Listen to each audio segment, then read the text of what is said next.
This is also with a new process video. Today I'm making a 3-photo layout with photos from last year when my kids were baking saffron bread buns. And this is a Swedish tradition that we always make for Lucia. And we did that this year as well, of course. And we had as much fun as when these photos were taken. At first, my kids didn't want to participate in this baking, but when I told them that they got to shape their own buns and they didn't need to make them the traditional way, they were much more interested, and we ended up with a very creative kind of display of baked goods. So one of the photos that I'm going to scrapbook today has all the buns that we did, all the sweetbread buns, and you can see in the close-ups at the end of the video how much fun they had with raisins and being creative, just playing around as if it was playing Play-Doh. When I was a kid, I spent a lot of time with my grandmother, and my grandfather, he liked to have sweetbread buns for dessert after dinner and after lunch, together with a cup of coffee. And so my grandmother, she baked lots of those just plain round sweetbread buns.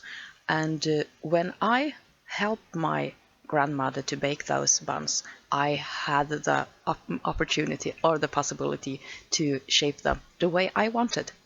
So because that really didn't matter for Granddad how the buns looked. And I loved this this kind of baking because it got so creative, and I got to play, but it still was still possible to eat those. And I think that Granddad really enjoyed the funny looking buns that he got. So this is something that I am passing down to my kids, and as often when we do this activity, I tell the story of when I baked together with my grandmother. The saffron bread, as I said earlier, is a traditional Christmas sweetbread here in Sweden, and it's baked in my family for the Lucia celebration on December 13th. And the traditional shape of the bread is like an S, but more curly. Perhaps you can see one of those in the pictures as well. You just roll like a long roll, and then you twist it in opposite directions in both ends of the roll, and then you place raisins where the spirals, the center of the spirals, and it's the taste, and the saffron taste has become also a very important part of Christmas. So this is really Christmas. No Christmas without it.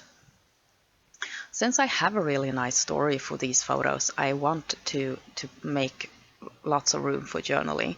So I went to my folder of journaling papers, and I found this piece that comes from a basic gray paper from really way back, long way back, and they came out with like a ledger themed collection. I think it was called Basic, and it was both in white and in cream and craft, and I tried to get hold of as many of those papers as possible, and I still have some left, and it's perfect for these kind of basic projects when you just need a couple of lines to write on.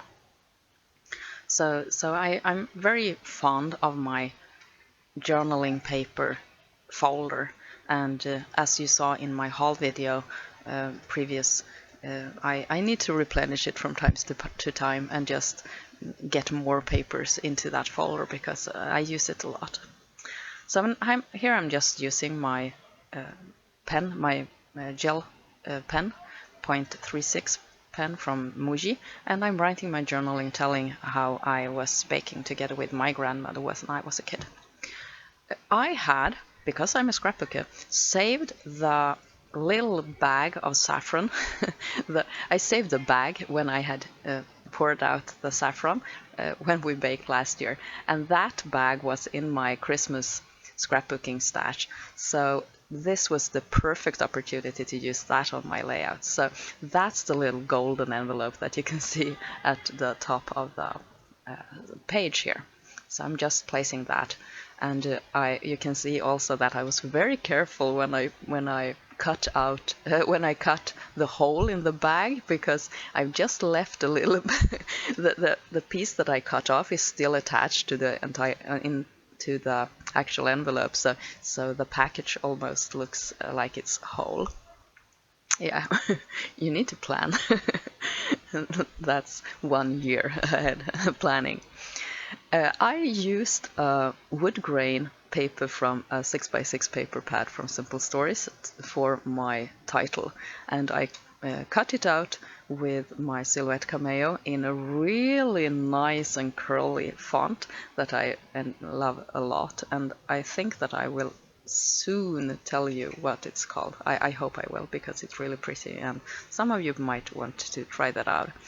And I realized when I did this title that cutting titles in pattern paper is really an option. It's perfectly possible when the pattern isn't overly detailed.